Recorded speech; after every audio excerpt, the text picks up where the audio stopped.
Imagine your fate, health and mind shaped before birth, all because your ancestors were obsessed with keeping their bloodline pure. It sounds like dark fiction, but for countless women in history, this was reality. They were born into family trees that looped back on themselves generation after generation. These weren't just arranged marriages, they were genetic gambles with human lives at stake, all to keep power and wealth locked within a single fragile bloodline. Royal families traded genetic risk for political power, marrying cousins, uncles, even nieces not as taboo, but as strategy. But the cost was paid by women and children who inherited the consequences, living monuments to ambition, suffering in silence from ailments no one could explain. Today we're pulling back the velvet curtain on this dark side of history, from Europe's palaces to Egypt's tombs, and even shocking modern cases.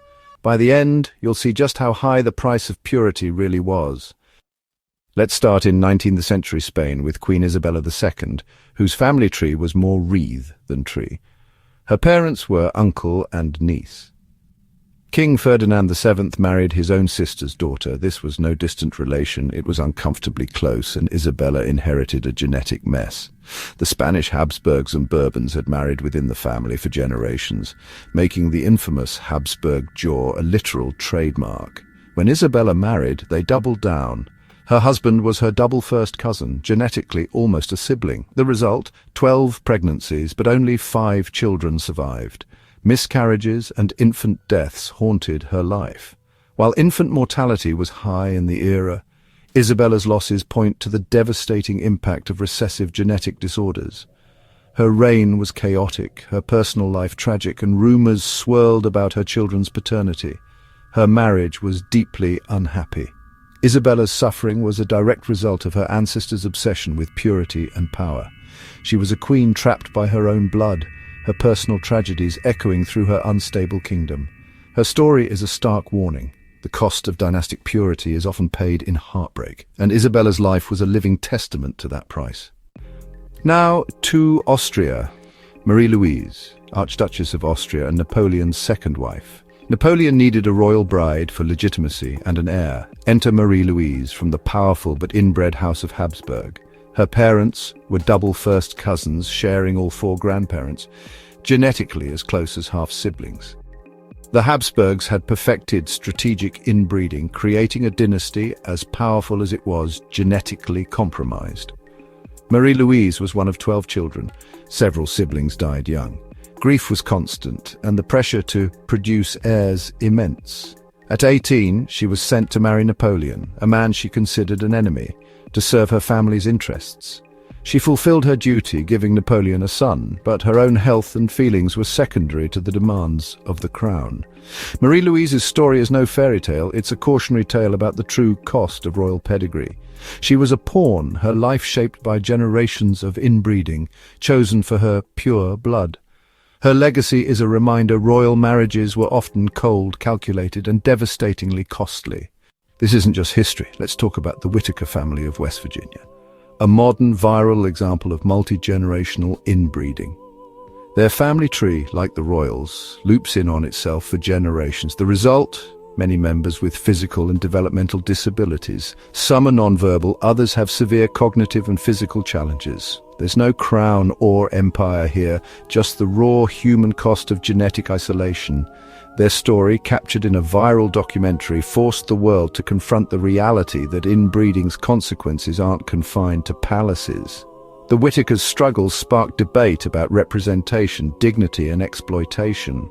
Ultimately, their story is a modern echo of the same genetic risks that haunted royal families.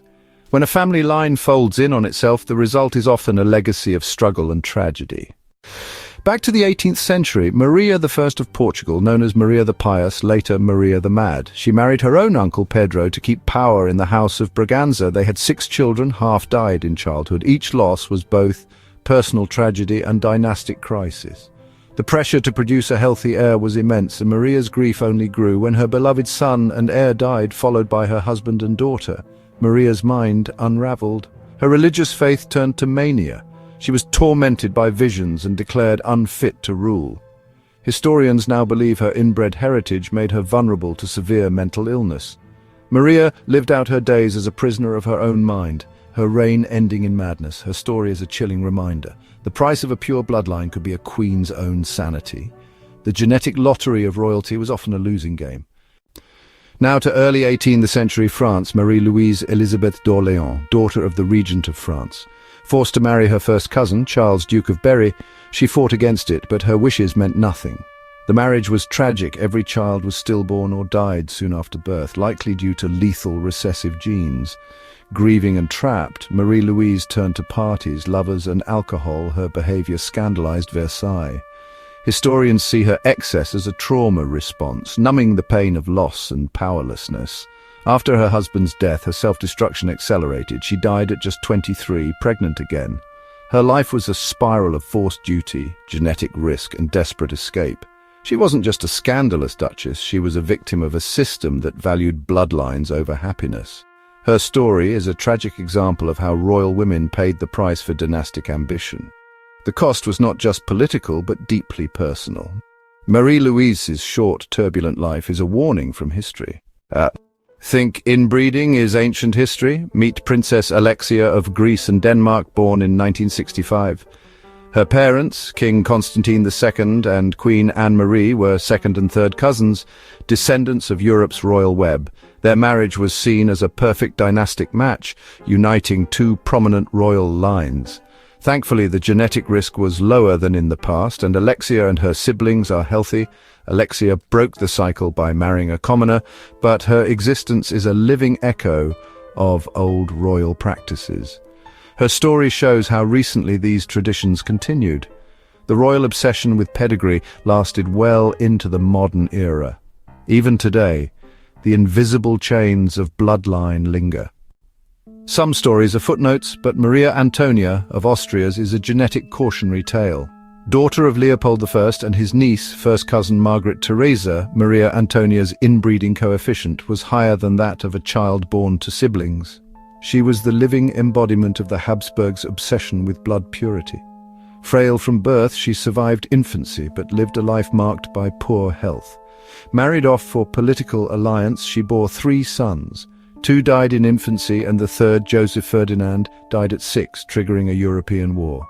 Maria Antonia died at 23, likely from childbirth complications. Her body was a genetic battlefield, her life a quiet tragedy. She paid the price for centuries of dynastic inbreeding. Her story is a haunting reminder of the hidden costs of royal ambition. Let's go back to ancient Egypt. Inside Tutankhamun's tomb, 2 tiny mummified fetuses were found.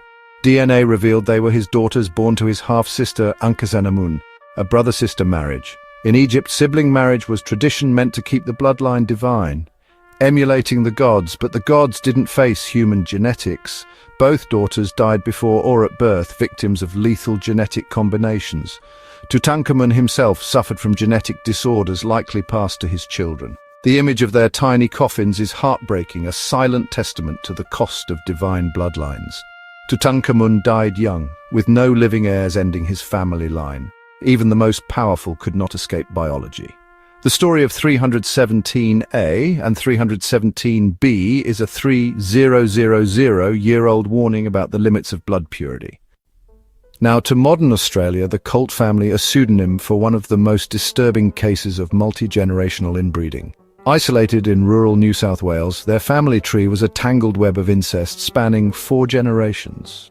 Children were born into a world where incest was normal, cut off from society, education and healthcare. Many suffered severe genetic deformities and developed mental issues. When authorities intervened, they found children who didn't know how to use a toilet or electric lights. The cycle of abuse and genetic degradation repeated, hidden from the world. The Colt case sparked national outrage and a reckoning with hidden communities. It's a modern horror story, proof that the consequences of inbreeding are as devastating now as ever. For our number 1, meet Cleopatra VII, last ruler of the Ptolemaic Kingdom of Egypt, the ultimate product of dynastic inbreeding. The Ptolemies married siblings for 300 years, obsessed with keeping their bloodline uncontaminated. By Cleopatra's birth, her family had intermarried for centuries. Genetically, her parents were almost one person. The dynasty was infamous for internal strife. Siblings married, then murdered each other for the throne. Cleopatra herself married her brothers, then fought them for power.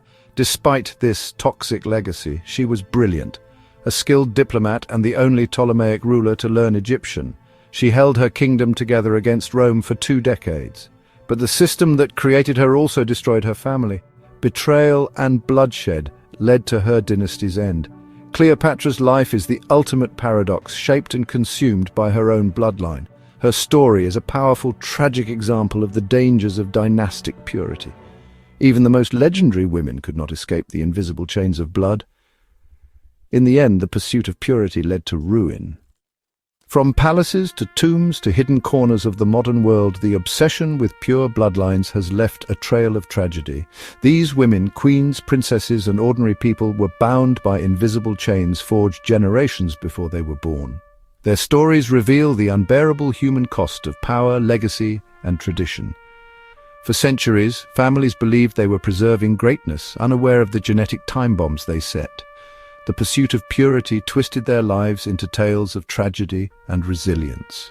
History is shaped not just by politics, but by the invisible hands of biology and blood. Their struggles challenge us to look beyond the grand narrative and see the deeply personal, often painful, human stories beneath.